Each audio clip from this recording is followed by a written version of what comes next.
New Year and welcome to the Kyle Olson Show. I was on the Ben Ferguson podcast this week to talk about the big stories of 2020.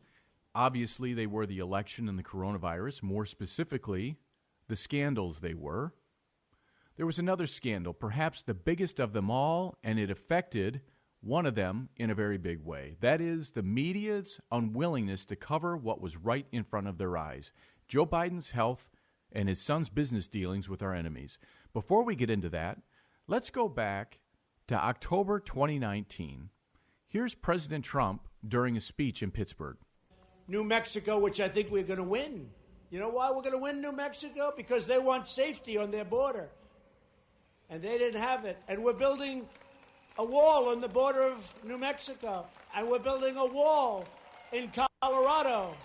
We're building a beautiful wall, a big one that really works, that you can't get over, you can't get under. And we're building a wall in Texas. And we're not building a wall in Kansas, but they get the benefit of the walls that we just mentioned. He said, we're building a wall in Colorado. He read that from his speech. Maybe somebody meant California. I don't know. He later said he was kidding. But the media was all over it. The New York Times, the Washington Post, the Associated Press, they all covered it. It was international news. The BBC, The Guardian, they covered it. Snopes, which regularly runs cover for the Democrats, they reviewed his statement and took it literally, which they never do for the Democrats. They always hedge, reframe, dispute. Well, that's not what Nancy Pelosi really meant. So here's Joe Biden on Tuesday. I took it to instill public confidence in the vaccine. President-elect Harris took hers today for the same reason. President-elect Harris, he read that, by the way. Did he misread it? Did an aide pull a fast one on him? Did he slip and say what everyone suspects? I don't know. But is there any coverage of that? You know the answer. It's the latest in a long line of Biden blunders. Here's Joe Biden in September. Harris-Biden administration is going to relaunch that effort and keep pushing further to make it. The guy himself is saying Harris-Biden administration. Here she is in September. We need to make sure you have a president in the White House who actually sees you, who understands your needs, who understands the dignity of your work, and who has your back. A Harris administration together with Joe Biden as the president of the United States, the Biden-Harris administration will have access, provide access. President Trump had a gaffe, which he tried to laugh off as a joke, and the global media pounced. Joe Biden has blunder after blunder. I'll lead an effective strategy to mobilize true international effort to pressure. And there's not a word. If you ask, what's wrong with Joe Biden? Is a 78-year-old guy with a history of aneurysms in 1988, 32 years ago, is he really fit to be president? And is he ever even going to be president? In a bit, I'm talking to Congresswoman-elect Marjorie Taylor Greene about what she and her new colleagues have in store next week, and we'll see. Here's a story from my Breitbart News colleague Josh Kaplan. Over 1 billion of the 52 billion masks produced in 2020 will pollute the world's oceans, warns a report published by an environmental group out of Hong Kong. Oceans Asia said the masks will both contaminate oceans with plastic and harm already vulnerable marine wildlife. This is from the Oceans Asia report. Quote, single-use face masks are made from a variety of melt-blown plastics and are difficult to recycle due to both composition and risk of contamination and infection. These masks enter our oceans when they are littered or otherwise improperly discarded, when waste management systems are inadequate or non-existent, or when these systems become overwhelmed due to increased volumes of waste. Greta Thunberg, where are you? Or are you still lecturing the adults at the UN?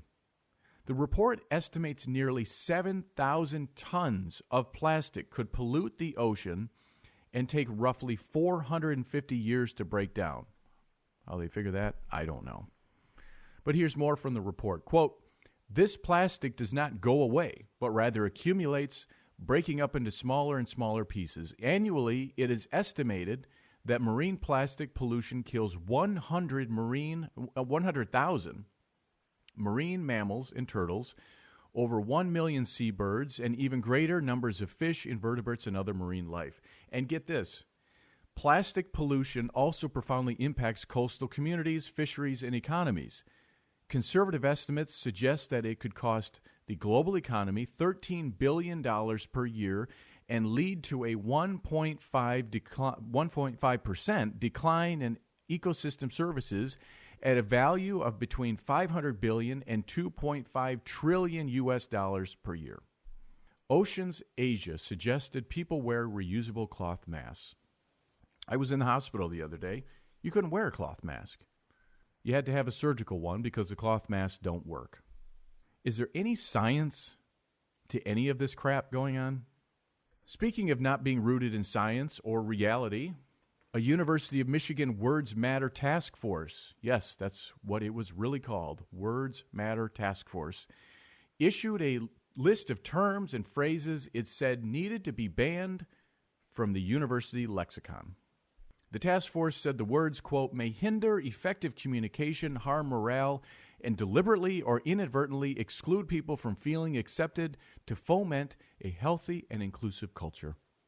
The list, it said, are terms that, quote, can be construed to be racist, sexist, or non-inclusive. The university identified 28 offending words and phrases, including men or man as a prefix or suffix. The alternative term recommended by the university group is people or person, such as changing man hours to person hours. The task force zeroed in on several other gender-based words and phrases and proposed alternatives. For example, gender-neutral he or she should be gender-neutral they. Can't say grandfathered anymore.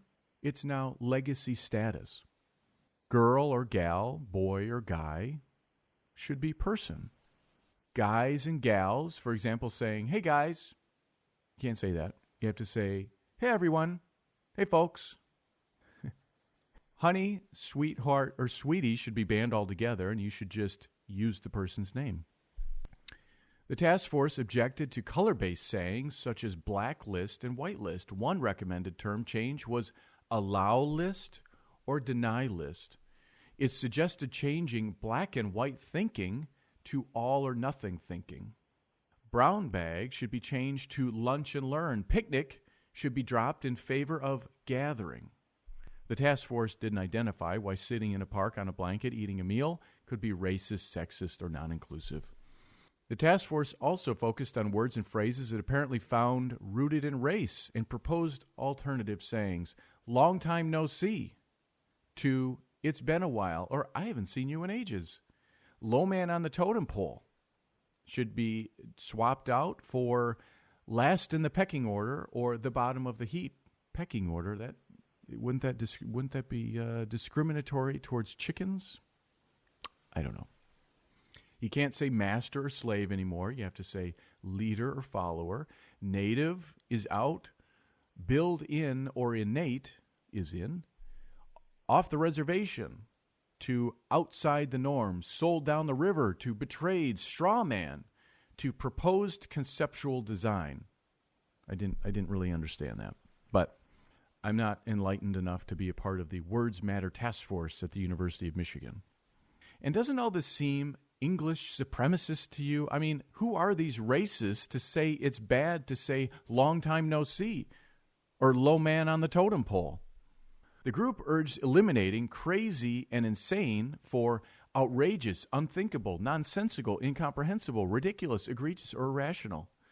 Dummy should be changed to placeholder or sample, the report said. The Words Matter Task Force said it would like its recommendations, quote, to be embedded into consistent professional development opportunities for all current and future staff.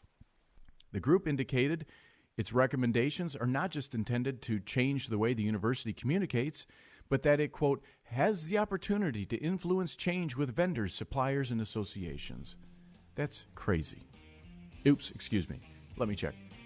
That's nonsensical. Well, it's crazy too. This is the Kyle Olson Show. When we come back, we head to Georgia. You don't want to miss it. The Buffalo Reclaim Flag Company offers beautiful wooden flags of all sizes: Old Glory, state flags, military flags, historic flags, and first responder flags. They're handcrafted, carved in Buffalo, New York by the Zach family. They're really pieces of art. Check out their flags. Buy one for your home, garage, or man cave like I did. BuffaloReclaim.com. Use promo code KYLEO for 10% off. That's Kyle O, K-Y-L-E-O, BuffaloReclaimed.com. Show off your pride in America with the beautiful wooden flag from Buffalo Reclaim Flag Company.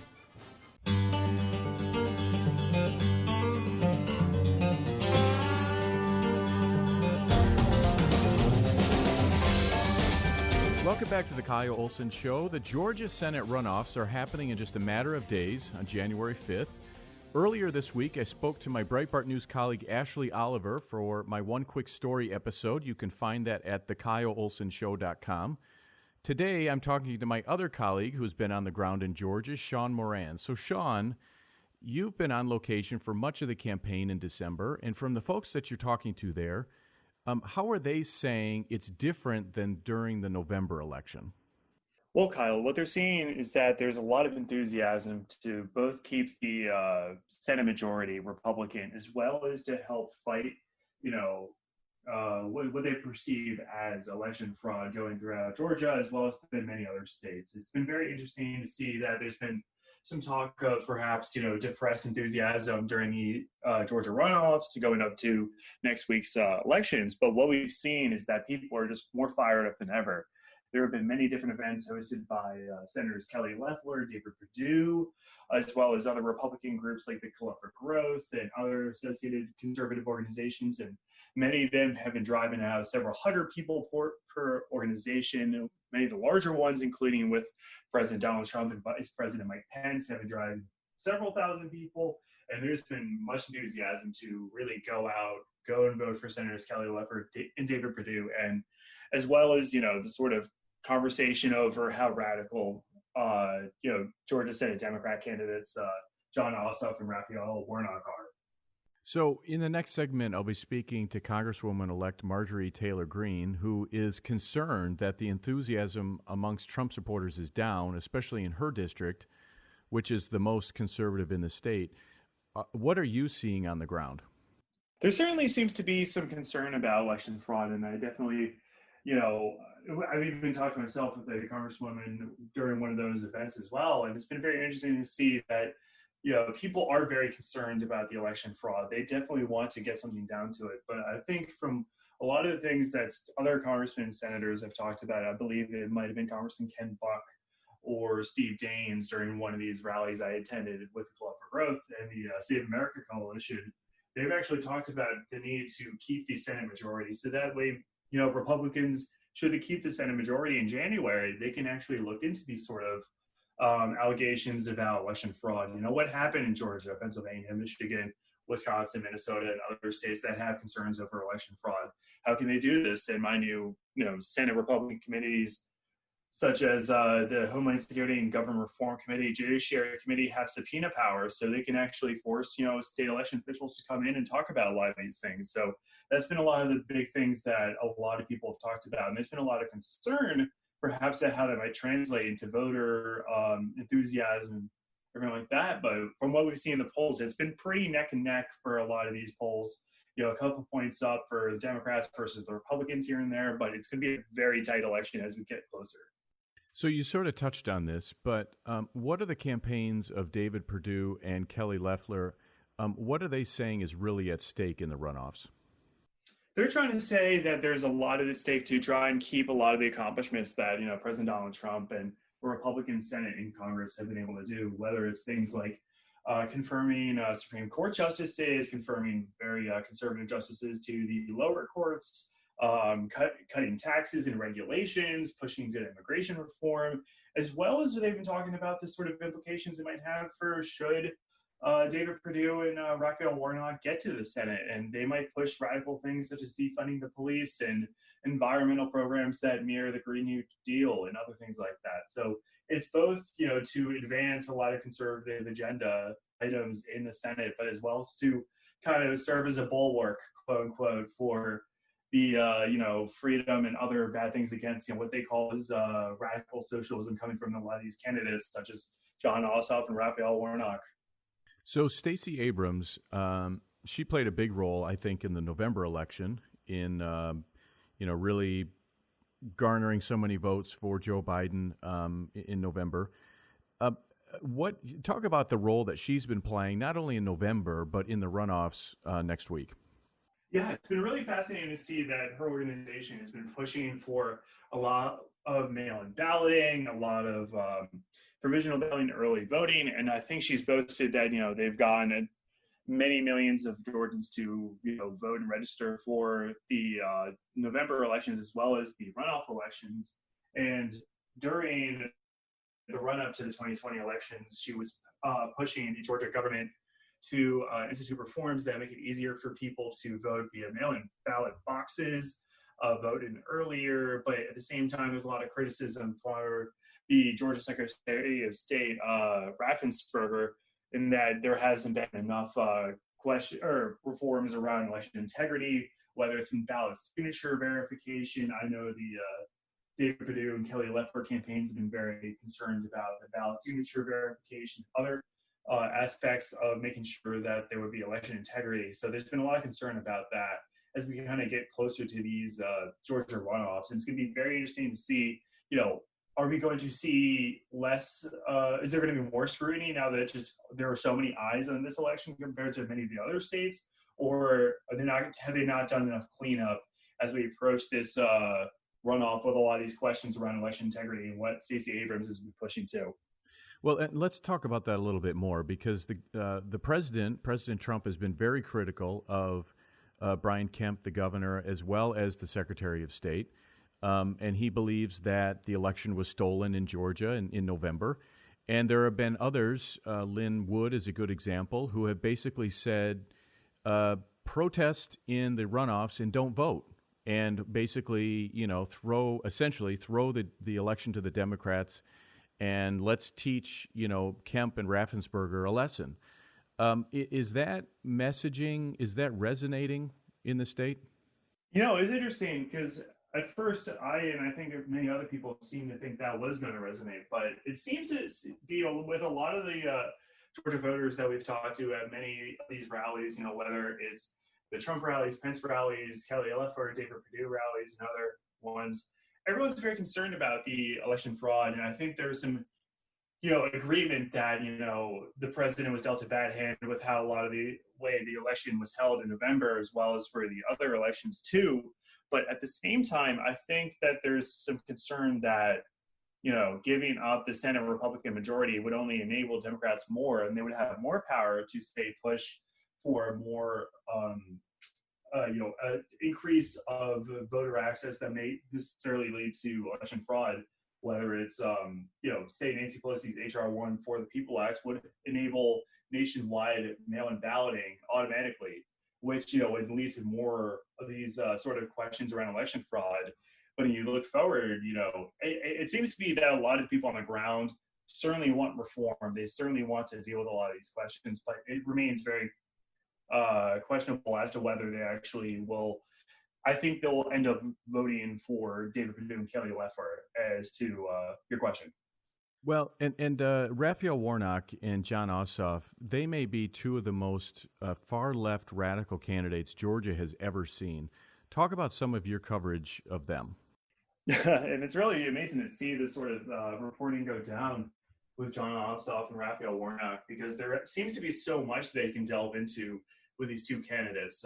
Starting with John Ossoff, he seems to have this relationship with this CCP, Chinese Communist Party linked company that's gotten payments to make this documentary, and he has some very questionable payments from them. He first said that his payment from China that he left off, financial disclosure forms was an oversight, and then he was trying to be more transparent. But we still don't know a lot of what his relationship with that Chinese Communist Party related company is.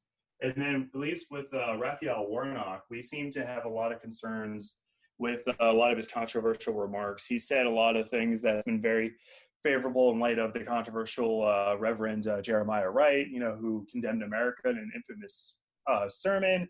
he has attacked, both white Christians, quote unquote, as well as white people. Said that America needs to stop worshiping, quote unquote, whiteness, as well as he's, served at a church in New York where Fidel Castro has been a pastor at. He's done quite a bit of this, as well as he's had some own writings of his from his book in 2014, I believe, where he said that Marxism is a way to teach the Black church, quote unquote. So there's been a lot of very concerning things that he's been talking about, as well as these two candidates have been pushing a lot of things that's been very favorable in light of defunding the police. And it's been very interesting to see that, considering that, we've seen reports of spikes in violence going across Atlanta and a couple other cities as, Democrats keep talking about doing more to fund the police sort of movements. Well, it all comes down to January 5th, just a matter of days. You'll be on the ground there reporting what is happening. And so, Sean Moran with Breitbart News, thanks for joining me today. Thanks so much, Kyle. This is the Kyle Olson Show. We'll be right back.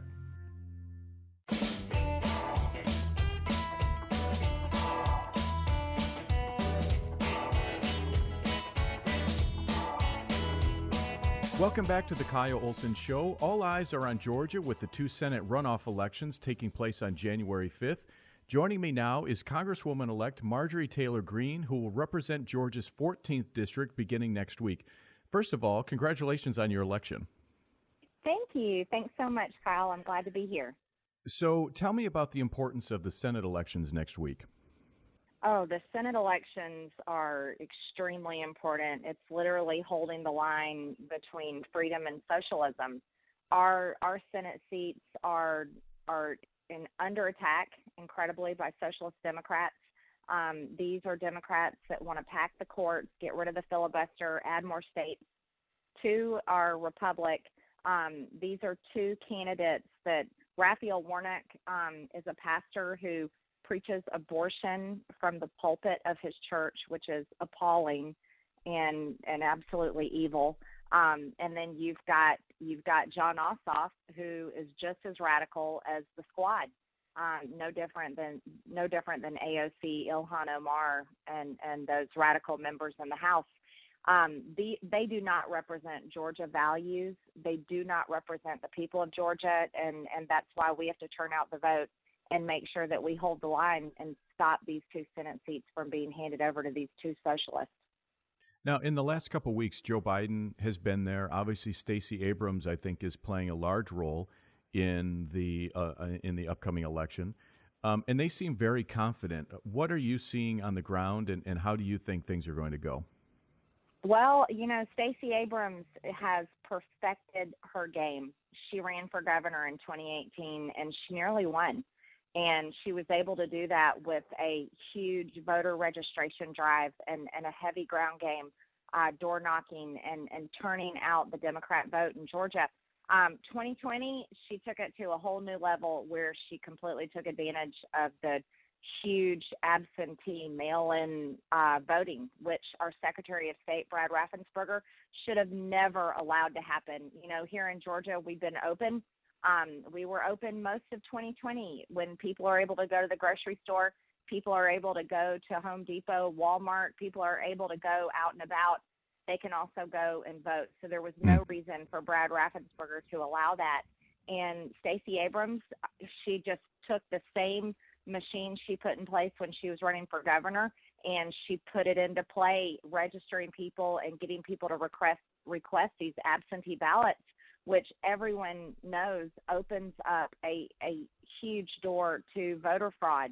And that's what's happened in Georgia. It happened in the general election, and we're afraid it's going to happen again for these Senate runoffs. Joe Biden, who supposedly has been elected as president, was able to do so from the basement. He's come to Georgia a little bit, but it's shocking. Our Republican voters are really going to have to turn out, and we're encouraging everyone to do that, as well as to be poll watchers, as well as to volunteer in any way possible, making sure that our elections are safe. Are you seeing the same energy as you saw in the November election for Republicans? No, in Georgia I'm not, and I have been screaming this, trying to declare a warning. There is a large portion of Republican voters who are upset and angry. They feel like their votes have been stolen. They feel like we know the president won Georgia. I've been saying this over and over. The president won Georgia, and people are angry, and they don't want to go vote. They don't trust our election, and they want our state leaders to get it right and fight for the president and fight for their vote, because it's their vote. And unfortunately, a lot of them are staying home, and it's really frustrating. You can't blame them. They're upset and they're angry, but at the same time, we cannot hand over our Senate seats to Democrats. We just can't do that. And so it's quite a problem. But no, there's not excitement to go out and vote. But everyone is working as hard as possible to try to get people engaged and try to get people to go to the polls. Hopefully we'll see them show up on election day, and that's what we're really hoping for. Now, the following day, the House and Senate convened to receive the Electoral College votes. You have said that you plan to object. Tell me about that. Absolutely, I plan to object. I tell you what, I spent a lot of time reading and looking at everything, and it got to the point where I wasn't sure what was true and what wasn't true, and I really felt like I needed concrete evidence, and I had been speaking to other members of Congress, and I said, we really have to have concrete evidence. We can't just go on what we're seeing shared on social media or on the internet here and there. And there's so many people that have come forward and signed affidavits, witnesses. They're signing these at the risk of perjury.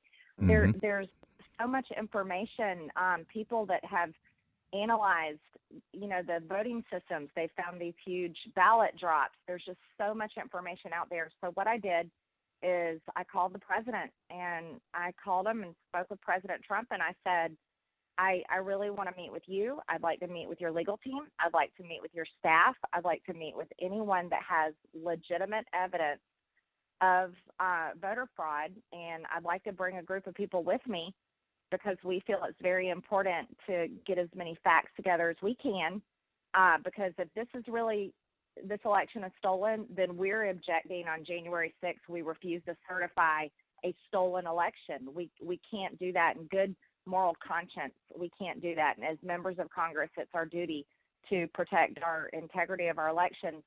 And so President Trump was very happy for us to come.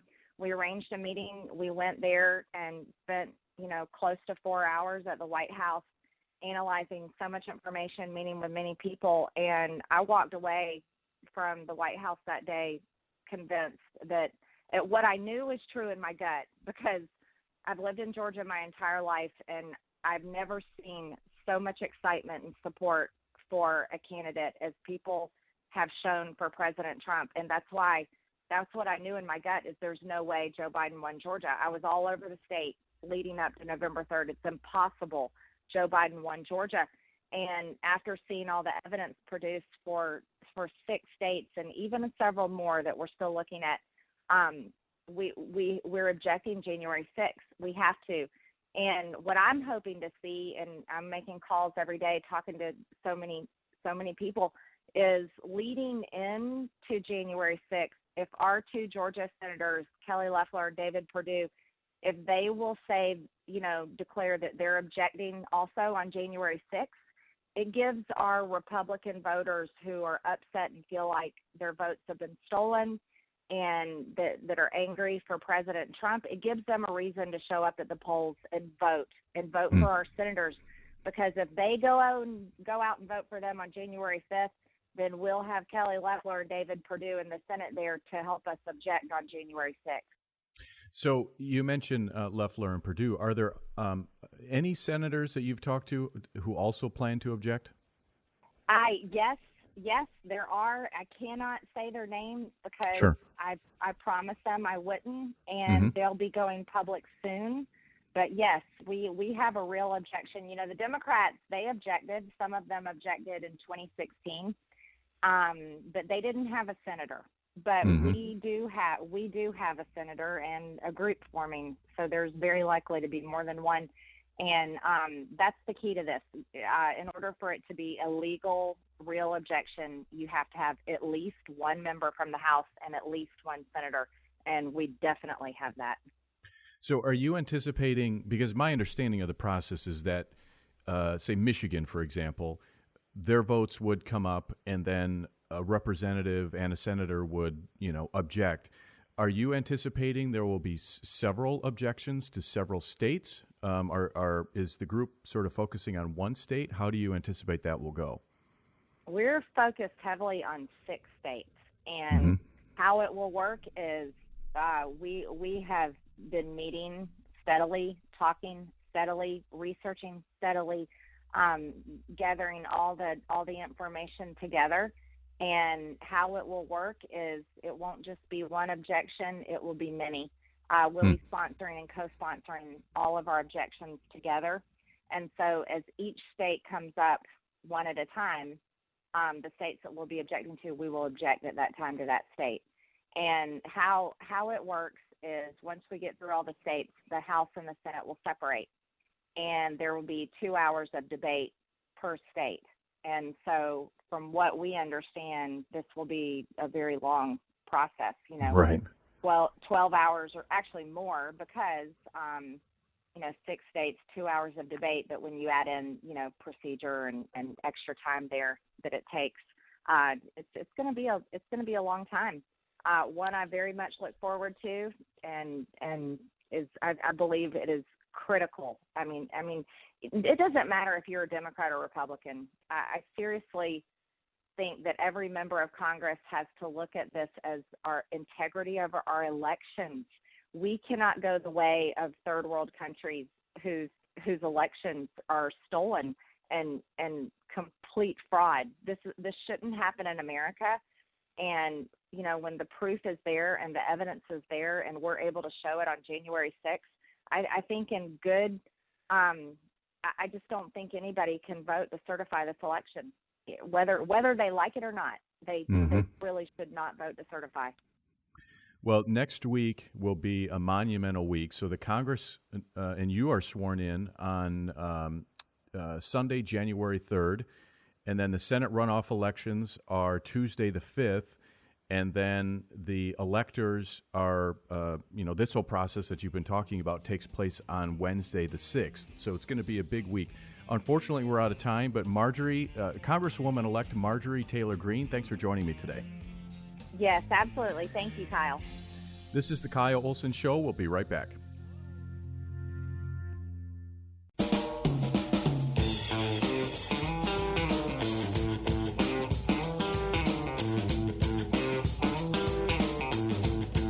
Welcome back to the Kyle Olson Show. Ed Choice, which I think is the best school choice group in the country and is built on the legacy of Milton Friedman, recently conducted a survey of attitudes about government schools and school choice, and Paul DePerna from Ed Choice joins me now. So what did your research find about the impact the coronavirus lockdowns have had on schooling this year?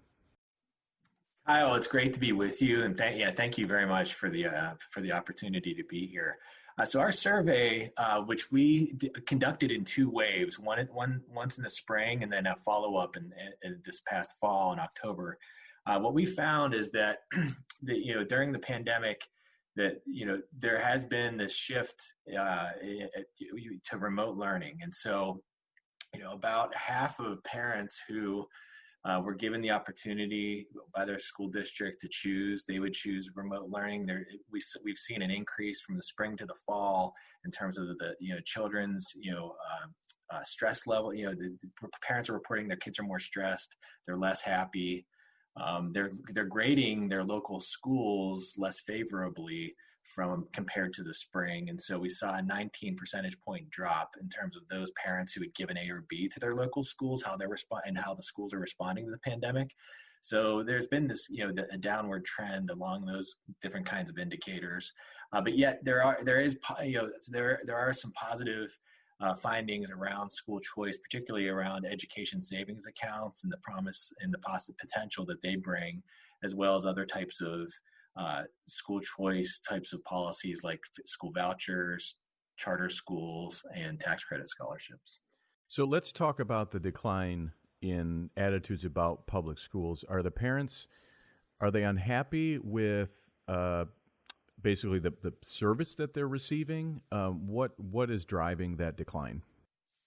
So, that's a great question, and it's a little bit speculative. We don't follow up immediately on the specific, asking for the specific reasons why. Mm-hmm. My impression, though, is that they just, that there is this general feeling, and that among parents in particular, but also the general public, more generally, that there's just more negative feelings around K-12 and the direction around K-12 education.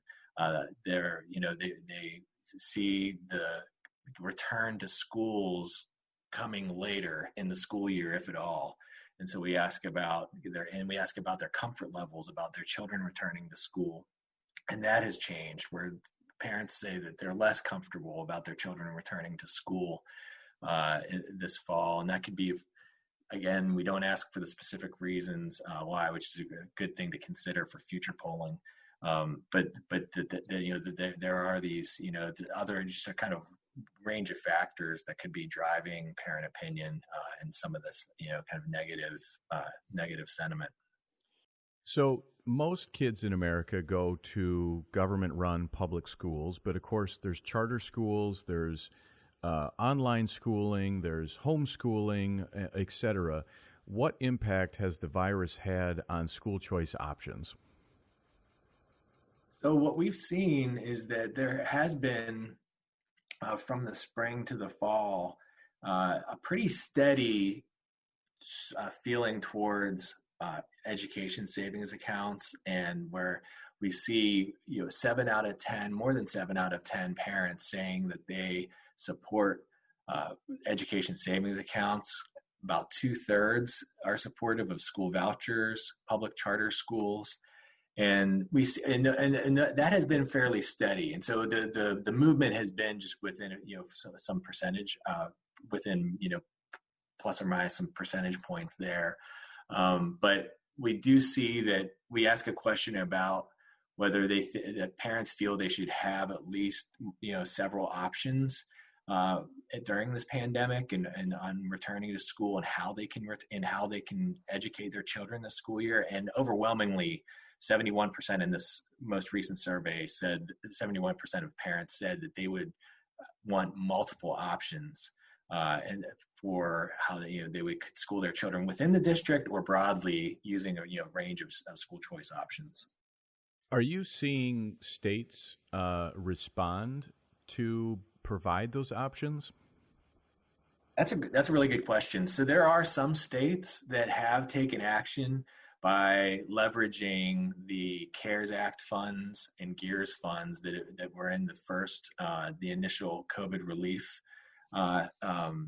law earlier, that was passed earlier this year. So states like Idaho, Oklahoma, South Carolina have all taken different actions to try to broaden the kind of menu of choices that parents have for educating their children, whether it's at traditional school or through traditional schooling, or through education services like tutoring, online coursework that they can supplement their regular schooling.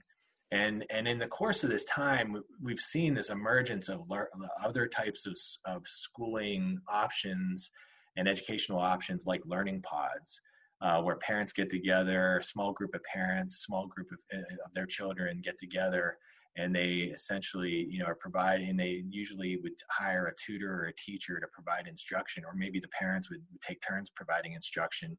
And my understanding is that some of these states have afforded some financial resources for those parents to give them to help bolster their education choices. So there's a number of states, Michigan is a good example, New York, et cetera, where restaurants, other small businesses are saying, if this keeps going on, we can't survive this any longer, and we're going to have to close. How are private schools in particular, how are they faring? So that's a really good question. So we and a couple other organizations too have surveyed and done some extensive interviewing of private school leaders across the country. We did a survey in April of how private schools were responding. It looked like they were doing all that they could to keep their doors open. And anecdotally, we've seen that in certain states where, like places like New York City, where most or all children in the public district schools have been remote learning or learning from home, where the Catholic schools and other private schools have been able to stay open. And so, but they've also been doing similar things as those district schools, where they're providing remote learning options and giving parents the option of whether to to do online learning or to come to school.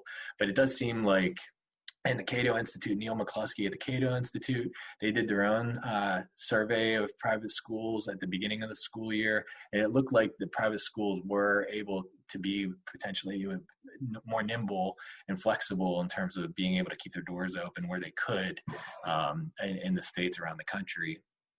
And so it does seem like that they've been a little bit more flexible and amenable to parents' needs, to their parents' needs. Talk a little bit about the racial disparities that you found in your research, not only when it comes to the lockdowns themselves, but what impact are the lockdowns and the remote learning and all of that? What academic impact will those have on Black and Hispanic children in particular? So this is a huge question for students who are coming from communities of color and other types of and other populations where we do. NWEA is an assessment or one of the largest assessment companies in the country, and they've put out periodic reports showing learning loss for all students. And if I recall, the findings is about 3 to 4 months of learning loss for most students. But then when you look at low income or Black students, Hispanic students, where their learning loss could be much greater, even twice that amount of learning. And so, and what we've seen is that in our polling, that Black parents and Latino parents are more reluctant to have their children go back in person. So it seems like there's a little bit, that implies, and this is speculative, that there's some lack of trust in what public officials and the school officials are saying and wanting to do, or even what they can offer, and what those parents of color. So, they actually can see, and they're more disproportionately more likely to say that they prefer remote learning or even perhaps homeschooling, and having more responsibility over their child's educations and that sort of thing. So, are those parents? Are they staying in the public district and they're sort of riding it out when it comes to the remote learning, or are they looking at other options?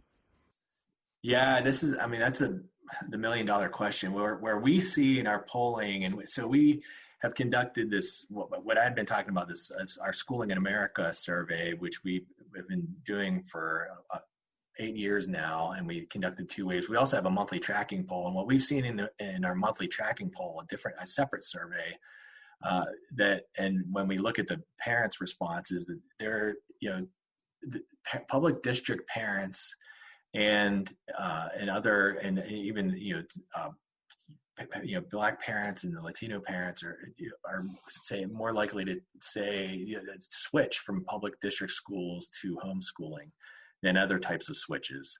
And so it is interesting. And anecdotally, there's been news reports in the last couple of months where students are falling off. They're not being accounted for. Especially in these big urban districts. And so it's really an unknown at this point. And we're trying to get at some of these, answers through our polling, and others are doing polling as well. There's been a lot of folks doing really good surveys the last, 8 or 9 months. And I think this is a big question that we'll continue to look into throughout the school year. Interesting. Paul DePerna, Vice President of Research and Innovation for EdChoice. Thanks for joining me today. Thanks, Kyle. It's been great. To find this study and others, visit edchoice.org. Thank you so much for joining me today. For more of my work, go to Breitbart.com or find me on Parler, Kyle Olson 4. Kyle Olson 4, KYLEOLSON, and the number 4. For this episode and others, visit thekyleolsonshow.com. Thekyleolsonshow.com. This is The Kyle Olson Show.